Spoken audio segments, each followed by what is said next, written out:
తెలంగాణ రాష్ట్ర ఆవిర్భావ దినోత్సవ వేడుకలను మంగళవారం ఆదిలాబాద్ జిల్లా కాంగ్రెస్ కార్యాలయంలో ఘనంగా నిర్వహించారు. డీసీసీ అధ్యక్షుడు Naresh Yadav, market committee chairman Srikanth Reddy, Sajid Khan, Sanjeevareddy, Gandrath Sujatha party శ్రేణులతో కలిసి జెండా ఆవిష్కరించారు. ఇక సీఎం రేవంత్ రెడ్డి నేతృత్వంలో తెలంగాణ రాష్ట్రం అభివృద్ధి పదంలోకి ముందుకు వెళుతుందని అన్నారు.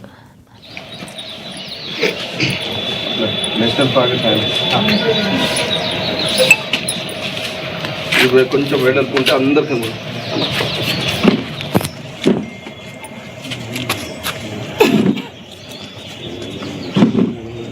జనగణమనే కదా కాపాడినా జై తెలంగాణ.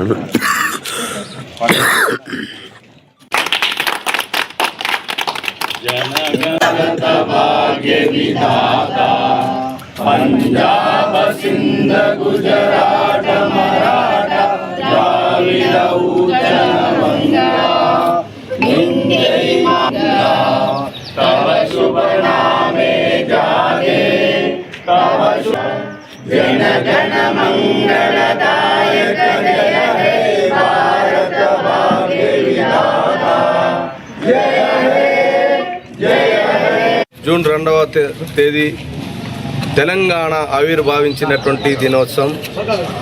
మరి తెలంగాణ అమరవీరులకు సంతాపం తెలుపుతూ మరి వారు చేసినటువంటి కృషిని మరోసారి గుర్తు చేస్తూ కొనియాడుతూ మరి 4.5 కోట్ల తెలంగాణ ఆకాంక్షను నెరవేర్చినటువంటి మహనీయుడు మన అమ్మ సోనియమ్మ గారికి మరోసారి మేము యావత్ తెలంగాణ రాష్ట్ర తరఫున కృతజ్ఞతలు తెలుపుతూ మరి అదేవిధంగా ఆనాడు ఉన్నటువంటి ప్రధానమంత్రి అయినటువంటి కీర్తిశేషులు మన్మోహన్ సింగ్ గారు, మరి అదేవిధంగా ప్రత్యేకంగా పార్లమెంట్లో స్పీకర్ అయినటువంటి మీరా కుమారి గారికి కూడా యావత్ తెలంగాణ తరఫున రాష్ట్ర ప్రజల తరఫున కృతజ్ఞతలు తెలుపుతా ఉన్నాం.